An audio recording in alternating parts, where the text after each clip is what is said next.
Hey guys, welcome back to another Mythic Legions action figure review. We're taking a look at another All-Star 5 release, the re-release of Azhar.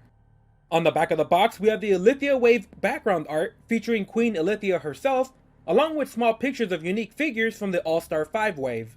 Underneath, we have a few paragraphs of lore of Mythic Legions. A small picture of Azhar is on the side, as well as a short paragraph on the lore of the character. Since the start, Mythic Legions have always come in collector-friendly packaging, easy to remove from the box without having to tear anything open. Azhar is one half of the greater demon Azahazzar, the commander of the Poxxus army. The summoning ritual had the side effect of splitting the demon in half, creating two powerful demons, Zazhar and his brother Azhar.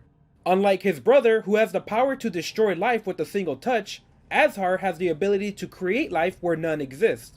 Both Azhar and his twin brother spent many years searching for artifacts to help resurrect the dark god Poxxus, in hopes that he would recombine both demons back into their demon king form. Azhar was originally released in the 1.0 series back in 2015 and has received his first re-release thanks to the fan votes of the All-Star 5 series. Let's take a look at the details. The bright yellow skin of the demon is contrasted by the black stripes running down his face. The large yellow eyes blend in with the skin, along with features like a bat-like nose, ears, and horns at the top of the head. More black stripes continue on the back of the head, and on the yellow horns, reaching all the way to the tips at the top.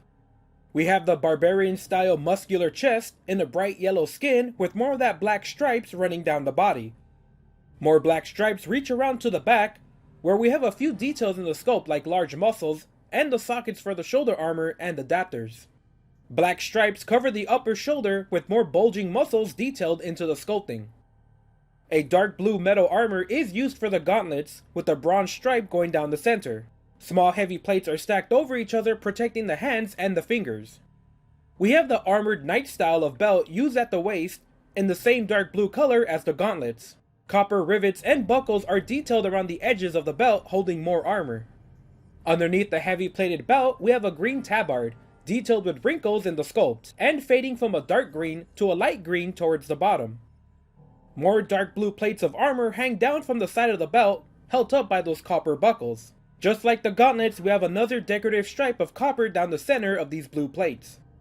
On the back, we only have a small plate covering up the backside, detailed with a small stripe and more copper-colored rivets dotted all over. Underneath the tabard, we have the thighs, detailed with large muscles in the sculpting. The legs and knees are covered in the orcish style of armor, plates of spiky metal armor well worn out with details like scratches, dents, and small holes. We finish off the details of the figure with the feet. Black hooved feet attached to the metal armor of the legs. Let's check out the articulation. We have a ball joint at the head, shoulders that can open and fully rotate, elbows that can bend 90 degrees inward and rotate, rotating forearms, wrists that bend up and down and rotate. A reminder that 1.0 figures have no chest joints, only a ball joint at the waist. Legs that can fully open and bend forward and back. Knees that bend back and rotate. Ankles that bend up and down and rotate. And the foot that twists. Since Azhar is a direct copy of his brother, both demons are identical, the only difference being the paint. Next to another 1.0 body, we can see the large head of Azhar actually makes him quite larger than the other standard size Mythic Legions. Next to a 2.0 style figure with the smaller body, Azhar is just a bit taller than the slim bodies. Next to 6-inch scale Hasbro figures, the added height of Azhar's head makes him actually tower above the standard 6-inch figures. Even standing next to a McFarlane 7-inch scale, the height is pretty much even at this scale, with the demons fitting into the larger scales very well. We get a pair of knight-style shoulder armor, matching the colors of the gauntlets and belt. And unlike the other figures from the All-Star 5 waves, heating up the shoulder sockets was not required. It may be due to the older figures having larger sockets on the back. The armor easily pegs into the sockets, and are able to rotate for better shoulder range. We get a standard 1.0 style generic black spear, a completely black 1.0 style short sword, a generic 1.0 style dagger, also completely black, and a 1.0 style belt made to fit the larger bodies. Another classic 1.0 figure has made its return in the All-Star series as a re-release. As one of the first figures released, Azhar is a lot more simple than the current figures we get, and it just goes to show how far Mythic Legions have come in terms of quality and accessories. The unique demon head is rarely seen, and the bright yellow paint still makes the figure stand out, as colorful figures like this aren't really common in Mythic Legions. The All-Star series is a great chance to pick up classic figures, and hopefully by now you have some additional accessories to equip the classic figures instead of the old generic weapons that we used to get.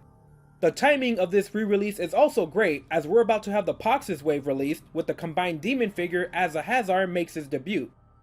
Compared to current releases, the accessories are a bit lacking, but that was the normal loadout back then, 3 generic weapons and shoulder armor and a brown belt. Especially that spear. I think every character came with that spear, and I must have 40 of them by now. While the accessories aren't amazing, the unique paint is what Mythic Legions always excelled at. With this bright yellow skin and body tattoos, that's something that 4 Horsemen should explore even more, especially on the barbarian body. Definitely a figure worth picking up for those who are into the lore of Mythic Legions, as these two demon brothers are major characters in the story, and you'll want both for completion. Demonic figures always have a space in my collection, especially when they have unique bright colors that brings much needed color to my collection. While the 1.0 style of accessories aren't very impressive, it's a unique figure that'll stand out in anyone's collection, especially when displayed with its brother.